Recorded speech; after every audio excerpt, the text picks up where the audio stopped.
fellas, I'm old. Did you know that? They love to tell you over and over. And I love video games. That's the second thing you should know about me. And I played a lot of video games. And every once in a while, I see lists of, like, the worst video games ever. And they're so boring, right? It's stuff like E.T. for Atari and, like, Superman for the 64. But I think that hides a more nuanced problem. I think the worst video games ever made are right there before our eyes, hiding in plain sight, behind reviewers' 9s and 10s. I think they are the truly insidious problem. That's why I have collected the 4 worst video games ever made, and I can't wait to tell you about them. Now, let's level set, okay? I'm not talking non-functional, like the game doesn't work or it's not fixed or whatever, or like a Sonic 06. Because, to be honest, and don't be mad at me, if a game is bad but still enjoyable, I enjoy it. And people, again, get mad at me for this. I liked War of the Worlds better. It was more enjoyable to me. I liked Weapons. I enjoyed it in the theater. I think it's a good movie.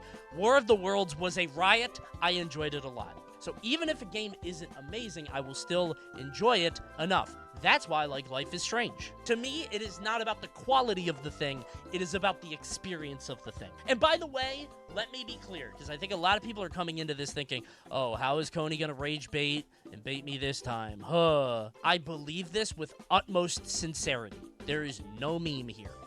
I might be playing up some of the factors, but I genuinely believe these picks. I think each of them highlight an issue with games and ruined something that I love, and I believe poisoned the well for any other game like them in the future. Anyway, I made a tweet about the 4 worst video games ever made, just a level set. Once again, these are my feelings and my feelings alone. I don't expect you to have them. They're a little weird and different, but hey, we all have unique perspectives and we're all put on the planet to experience different things. None of this is bait. None of this is me trying to trick you or get you. It's genuine from the heart. I do not like these games for very particular reason. I want you guys to cast your mind back. A game launched that would change the world. One of the most cinematic gaming experiences of all time. In 2007, I guess, I don't know, that's what this YouTube thing says. The world was introduced to BioShock. Genuinely, one of the best games ever made. Period. I think no matter what, this is one of the best games that has ever existed. The gameplay is whatever. It's not amazing, but the story, the narrative, the meta-narrative that goes on at the core of it, between free will and choice and everything, it's a phenomenal game. There is the bad stuff with the choice between the little sisters and the big daddies, which is shallow. It's just like, do you want to burn down an orphanage or save the orphanage full of puppies, right? Bro is glazing. I love BioShock. But again, if I like a game, I'm glazing. If I hate a game, I'm a contrarian. So can you guys, like, pick a lane? I think this is one of my favorite top 10 games ever. BioShock comes out, takes the world by storm. Everybody loves BioShock, one of the best games ever made. A few years later, we get another game. They made BioShock 2. No way this would live up to the first, right? It's still in Rapture. You can't do the same twist again. There's a twist in BioShock, not to spoil anything. You know about the twist. Well, guess what, chat? It's better than the first one. Don't be mad. Don't be mad. Gameplay-wise.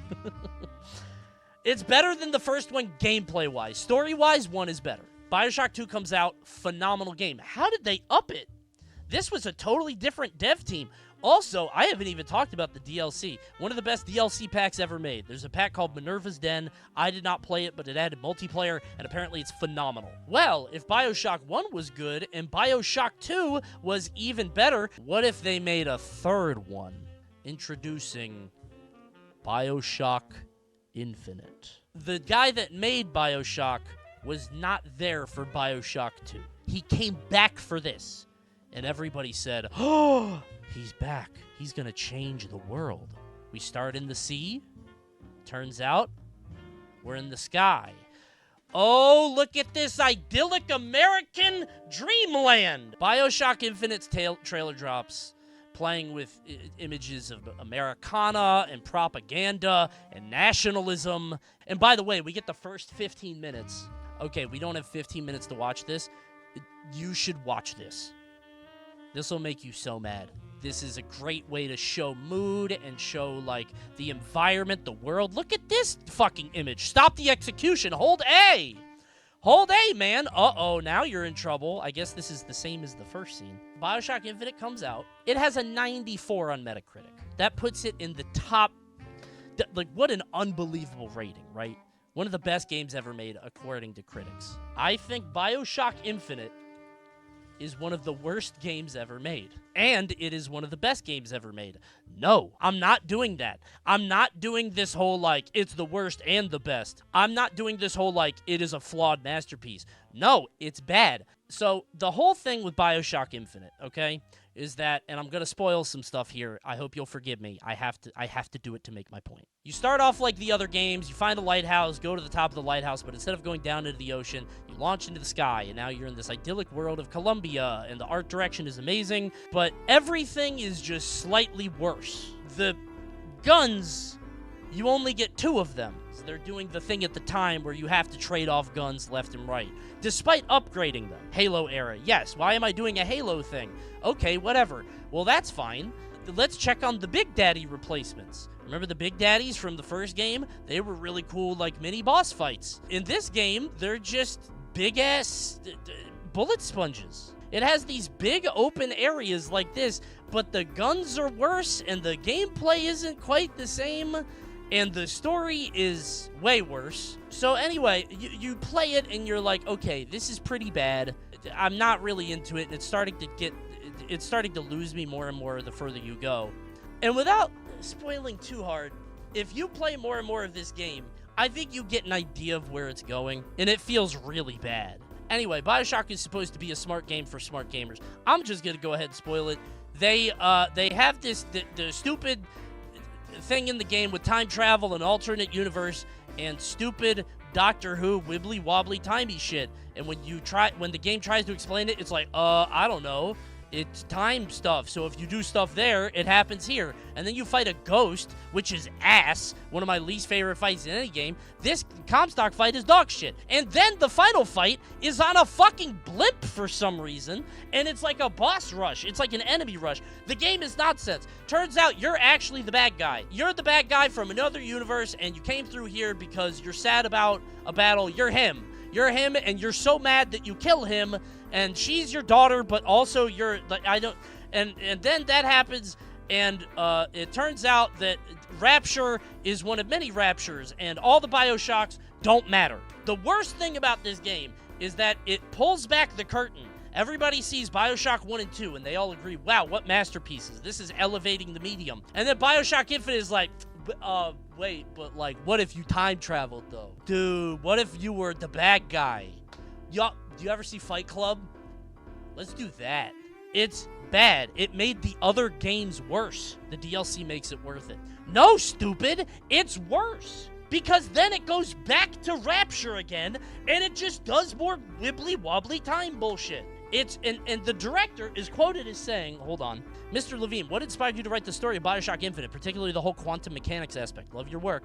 I think the Dr. Manhattan sequence in Alan Moore's Watchmen was a big inspiration for that aspect. Also, I like things that make me feel stupid, and trying to think about quantum mechanics always seems to do that. Well, it worked! This guy he read a book, and he was like, I want to do that, but worse. It made me feel stupid, too. That's what I'm saying. It wasn't even that complicated. He was just not very smart. Here's the thing, is I feel like BioShock Infinite could have been better. I feel like it was probably crunched, and they wanted it to be good, and but you can tell, the further you get into it, the more you're like, ooh, something doesn't feel right. You're gonna have to trust me on this. I think people are gonna watch this and not understand why it's on the list if you haven't played BioShock Infinite. Even if you had, I think people are gonna watch this and be like, wow, I really liked it. I implore you, try to play the game under the expectation of a BioShock game. I genuinely think they probably wanted to make a good game. But I think when you introduce alternate universes and time travel and stuff, you are opening up such a Pandora's box of bullshit, and it just makes it worse. I hate BioShock Infinite. I think it's one of the worst games ever made. I think the worst game ever made, but that's a personal choice. What I was saying is that these games poison the well for future games. There weren't really BioShock games after this. They didn't know where else to go, and now the whole goddamn story doesn't make sense, or it doesn't matter, because it's all alternate universes, anything like that. They're making another one, but it's been taking forever to come out. What are they going to do?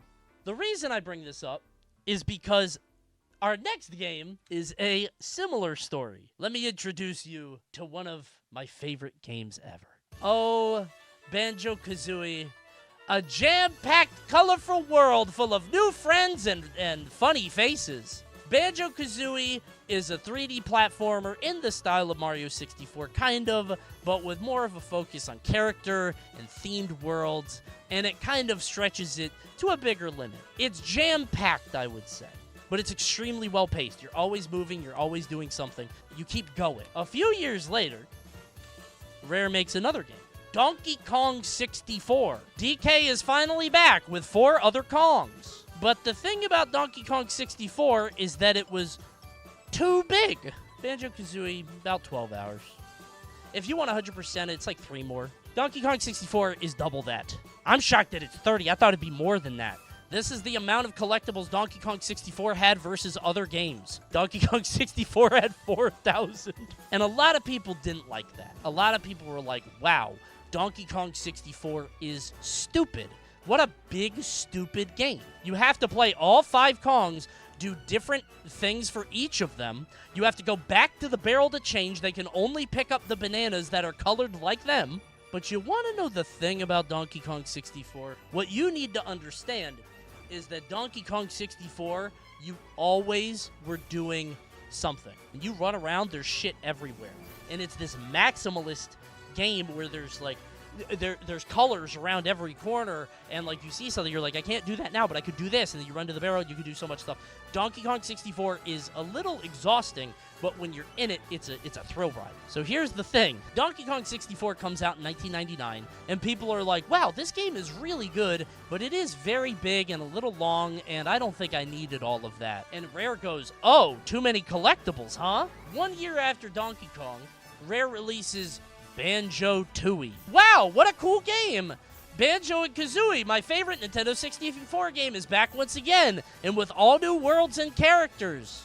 How could this go wrong? You can even split them up for more fun. You could play as Mumbo Jumbo? That's what I've always wanted to do for some reason. Banjo-Tooie, there's so much to explore. Wow, what a great game. I think Banjo-Tooie is one of the worst games ever made. This game hates you. I have never played a game that I think hates me. I genuinely, it is such a rare experience. Basically saw what they were complaining about with Donkey Kong 64, and they said, oh, too much stuff? Okay, we'll take all the stuff away, but we're not going to add anything in the meantime. So the worlds are still big and vast, and you just run around not knowing where to go, and it's just empty. There's nothing to do. And when you do find the thing to do, you have to do 5 things to do it. I'm going to roll the clip. In Banjo-Kazooie, you go into Mumbo's castle and his hut, and Mumbo turns you into an animal. And when you're an animal, you can do like 2 things around the world, and you're like, oh, I know what to do here. And then you go and do the thing, and then it's like, oh, okay, I did the thing, and then you go back to Mumbo. In this game, they replace Mumbo with another person named Humba-Wumba that changes you into something. Here, I am a washing machine trying to find out what I need to do. I've been walking around as this washing machine for 20 minutes. It's not clear where I need to go. There's a lot of locked doors and dead ends that I have to unlock a different way. And by changing them, I have to go back to Humba-Wumba, turn back into Banjo-Kazooie, open the door, go back to Humba-Wumba, turn into a washing machine, and then go through the door. What is the washing machine gonna do outside, man? Wait, he can swim. What's over here? Wait! Do you have dirty clothes? A washing... Okay, to be clear, I found this guy hiding in the back of a giant map inside Bramble. This guy was hidden behind all of this. I heard him crying. That's how I knew he was there. Do you have dirty clothes? A washing machine. Can you give me a... Yes, yes, yes. Yes, give me your clothes. Yes. I complete the task. Oh, I washed his clothes. He seems pretty happy. Look at that. I guess I did the thing. Now I get a Jiggy. What do you mean? He's going to give me a Jiggy. Try and find my 5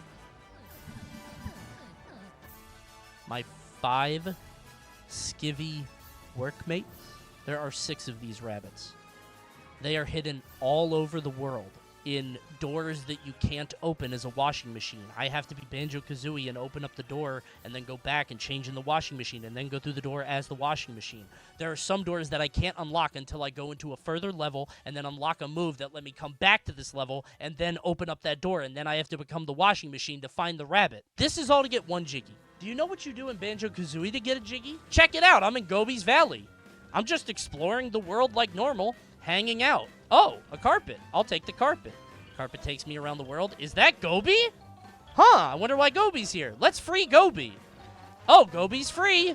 Gobi gave me a Jiggy. I didn't have to free Gobi and then put him in my backpack and then split up Banjo-Kazooie and put Gobi in my backpack and then take him over there and then give him water. I didn't have to do all of that. Now, this one's a little tricky, but look, you have to do two things here. You have to shoot into his nose, and then he sneezes and opens up his door. A little bit of a puzzle. There's two pieces to this, but hey, we're in level 6. That's fine. And then you climb up here, and guess what you get at the top of this big platforming challenge? Do you know what happens? You get a Jiggy. Banjo-Kazooie is fast, it's quick, but maybe it's unfair. Maybe I'm being unfair. Maybe Banjo-Tooie isn't that slow. Chatter, let me show you what happened to me last night. I was trying to get one Jiggy in Cloud Cuckoo Land. I turn into Mumbo. Mumbo has to run all the way up this hill. And then I go all the way to the Mumbo pad, and he plays his little Mumbo song. Oh, by the way, I had to plant those beans first. Let me make this clear. This wasn't the first part of this challenge. The first thing I had to do was find the bean holes. I had to collect beans, put the beans in the bean hole, okay? The bean is now in the bean hole, and then I'm Mumbo, and I'm able to go play a rain dance, which grows the bean. By the way, there are 2 beanstalks. I had to find both of them. Now the beans are grown, okay? Cool. Now what do we do? Well, you might think that I'd be able to climb those beanstalks, but you would be wrong. Because, Chatter, I have to be Kazooie now. I had to go back. First, I had to go back to Mumbo. I had to go back to Mumbo. Mumbo sits back on his chair. Now I'm Banjo-Kazooie. I go back here, and I have to split up Banjo and Kazooie. Why? Because I have to sit on an egg. Because do you see the beanstalk? I can't get to that beanstalk. Oh no, I have to hatch the egg first to get to the beanstalk. Oh, well that means you're able to hatch the egg and then get over there with Kazooie. No, actually, that is something for Banjo. It's time for us to go back, and now I have to be Banjo. And Banjo has to put this thing in his backpack to fly over. And now I can do a race against this guy to get a Jiggy. Wow, okay, let's race this guy. Seems like it'll be kind of tough. With all this setup, that would be a very difficult thing to do. Good thing I have the sack move for Banjo. By the way, if I didn't have the sack move, I wouldn't be able to do this, which means that I would have had to go find the sack move in a different world. Let's race Mr. Fit. I bet this will be a thrilling challenge after 20 minutes of setup. I bet this is going to be a lot of fun.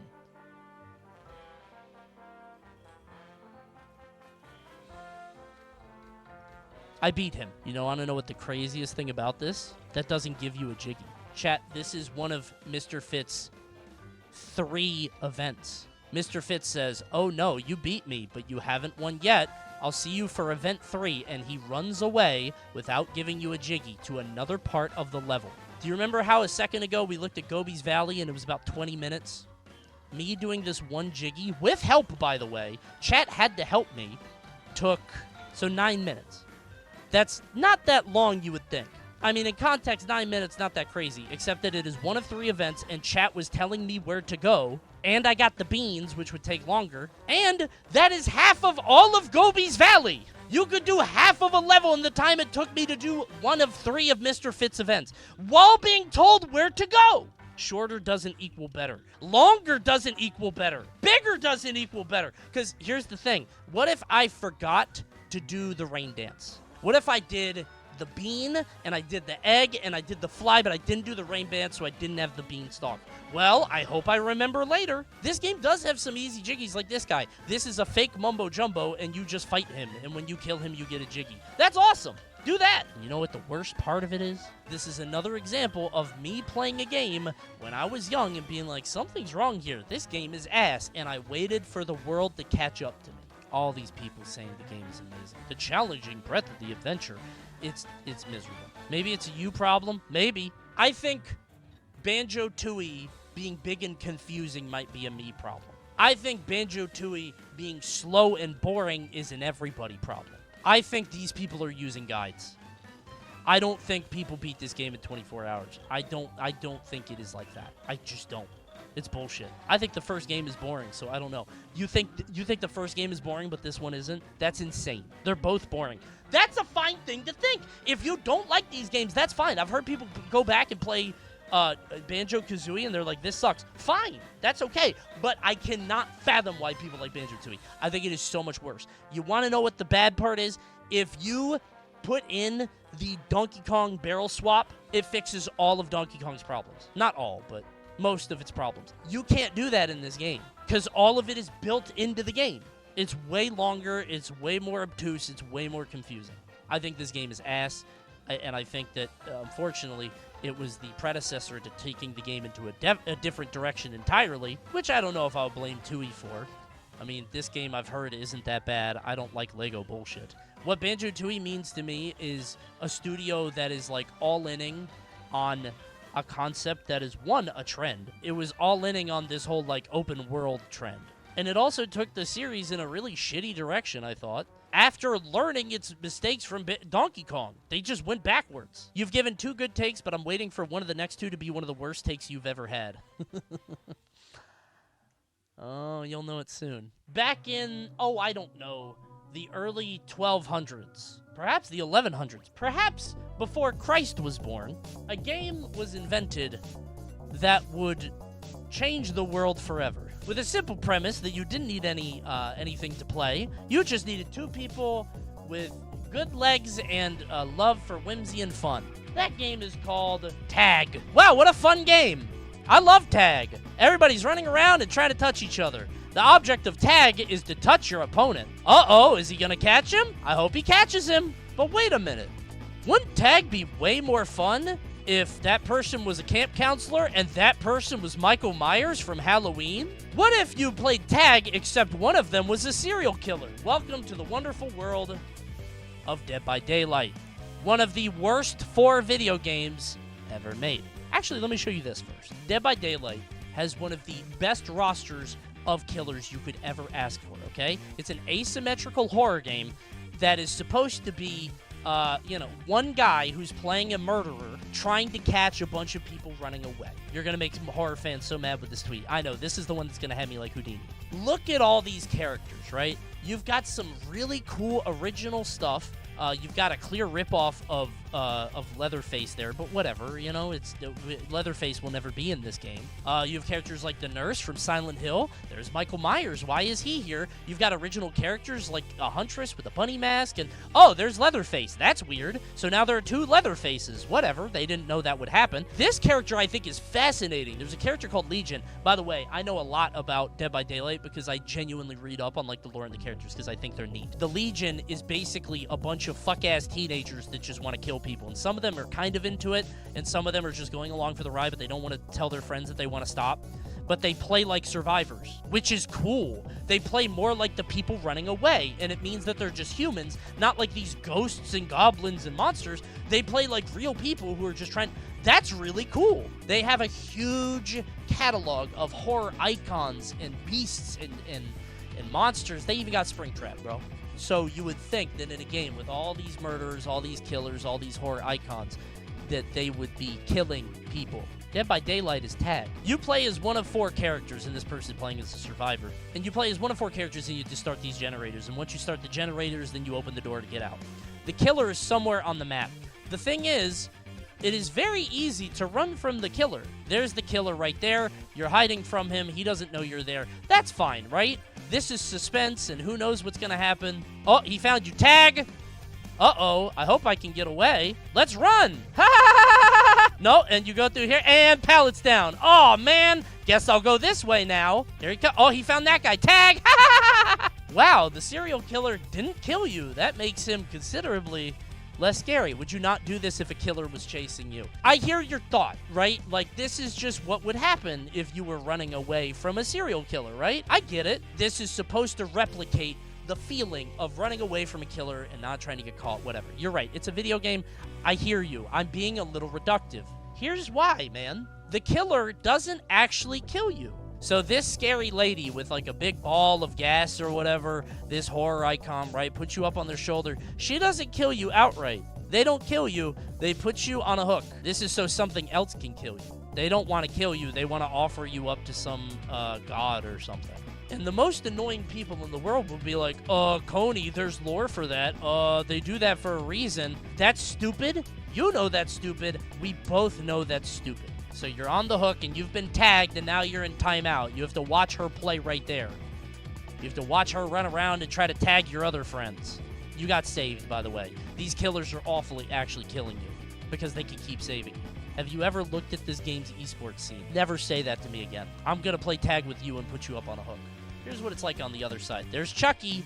Chucky's coming to life. Let's see what happens. Run around. Hope we find somebody. A lot of just running around. Oh, there's a guy.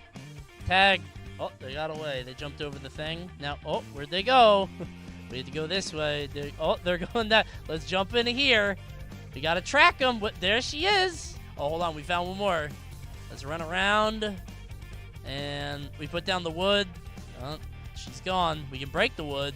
I think there is something miserable about the fact that you have the best roster on the planet for this kind of game, and the killers are so non-threatening. We're three stoogesing around the pallet. But do you want to know why this game makes me so mad? It is because this game has been done better with games that have failed. The thing that holds this game back is that they are trying to be balanced. They want the survivors and the killers to feel like they're on an even playing field and that they're all heard and it's back and forth. There's another game like this that did not do that. It's called Friday the 13th. This game is basically Dead by Daylight. It's like Tag, but instead, they made Jason overpowered as shit. Jason teleports around the map and breaks the game. If you die in the game, it's not your fault. You didn't do anything wrong. Jason just got you, which is a way better way to do it. Apparently, the balance in Dead by Daylight is tough because everybody wants to play Survivor because it's more fun to play that. In this game, it is very fun to play both. They really nailed the balance. Now, maybe this is just my preference. You want to know why? This game bombed. It came out, it had a very big start, and then it kind of fell off, and nobody wanted to keep playing it. It is a party game. Not a lot of people wanted to keep going. Dead by Daylight is very popular. You know, it's clearly a game that people enjoy. And listen, this is just me being an old man that doesn't like a popular game. I don't mean to, I'm not trying to poo-poo. I just genuinely, there are a few games that I do not understand that this is one. Jason can literally teleport inside the car you spend all game building. Once it's done and it blows up. Oh, I remember. Yeah, as Jason, they spend the entire game. You remember how in Dead by Daylight I showed you guys they had to like build all the generators? In this game, you literally have to build the car to escape, and then Jason can teleport on top of the car and it blows up. That doesn't seem fun for the survivor.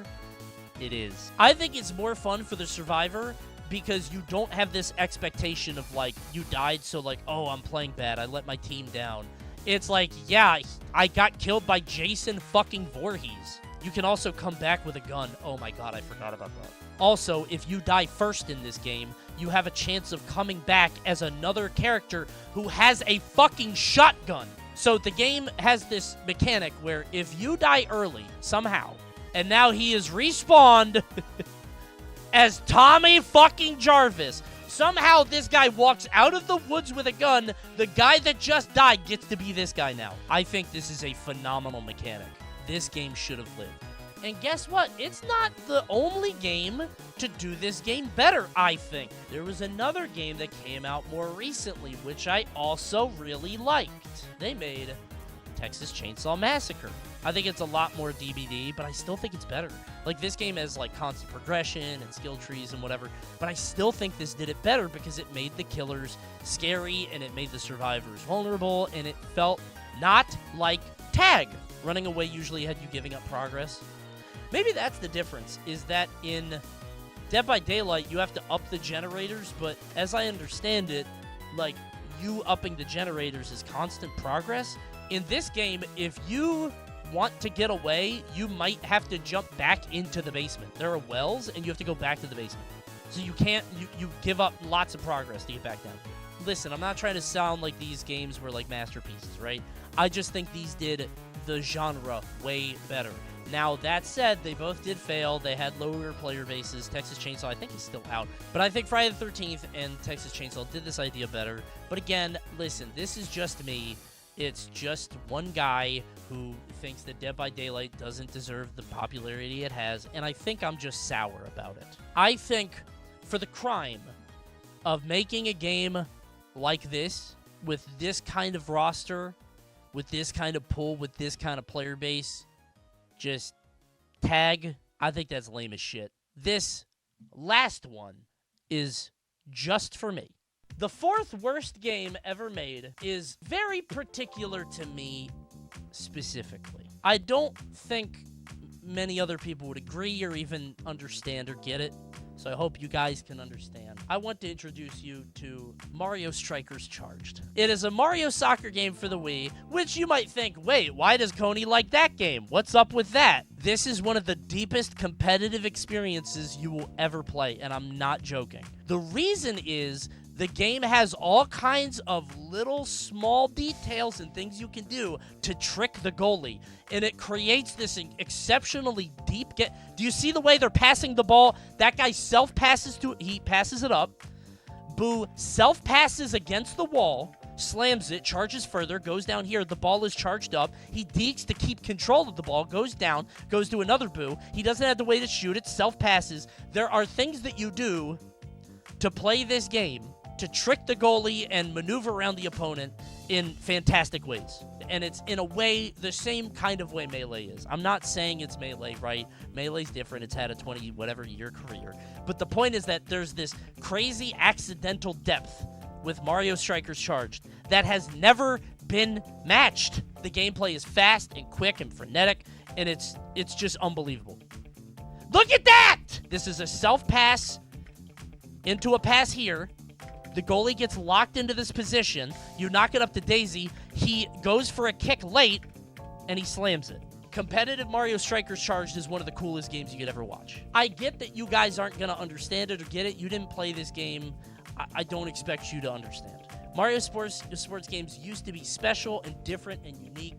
And I don't know if you guys noticed or felt it, but like Mario sports games have been falling off a bit. Mario Tennis Aces came out for the Switch a few years ago. It's Mario Tennis, and a lot of people were excited for it. They said, "Oh my God, it's like a fighting game. Wow, what a cool game!" And then it comes out, and people are like, "Wow, this is kind of shallow." Then Mario Golf Super Rush comes out, and it's not great. It's not fantastic.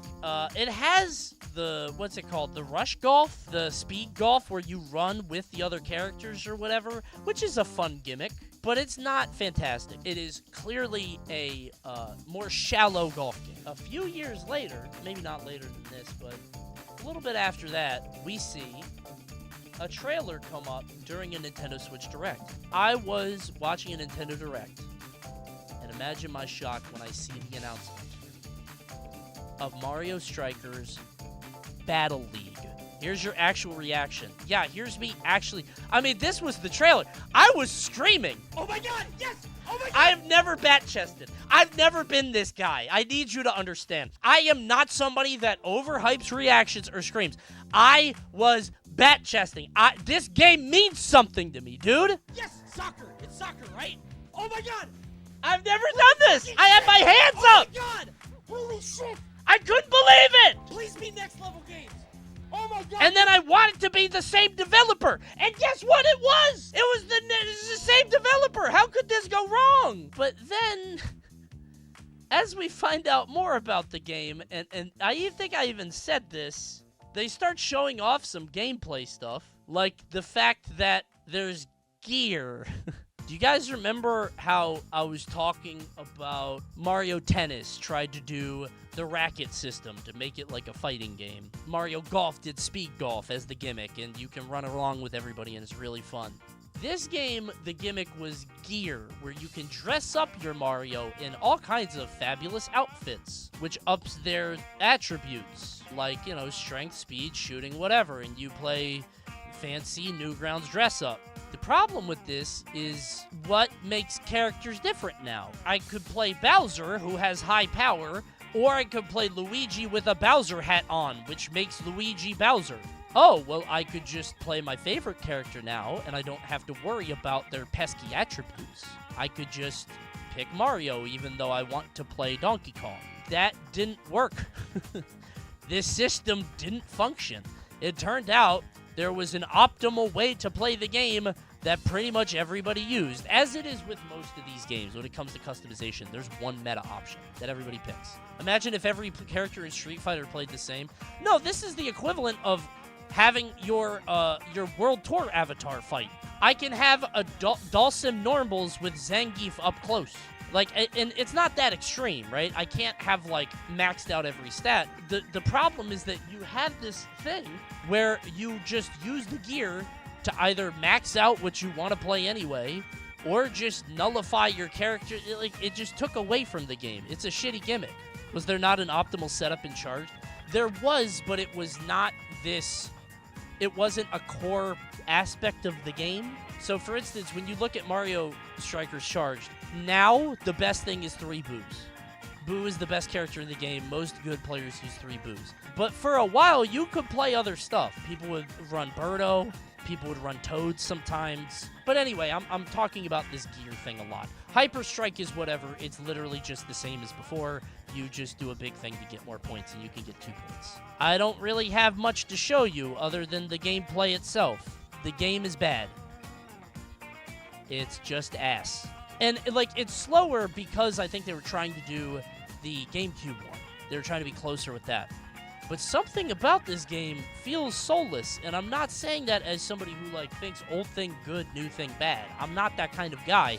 Is it not visibly worse? I don't have the emotional connection, but this feels more disappointing than bad. I think it's bad because, one, it represents just, obviously, the Mario sports games are getting worse and worse. And 2, this is my personal choice, like my personal example of this weird contraction in the gaming space where ambition is being sacrificed at the altar for, like, good branding and safe ideas. I think you have one of these examples too. I think if you guys looked at the games you like, you would have a Mario Strikers Battle League that would be an example of a game that you loved or a series that you loved that just lost its mystique, lost its aura, the cool shit about it. This is my personal choice, but I know you guys have it too. Smite, Halo, Pikmin 4, Pokemon. Okay, honorable mention, I forgot to say. Honorable mention to Pokemon for being one of the worst games ever. It might be the 5th one. Not because it's bad, but because they have so much money and it's bad.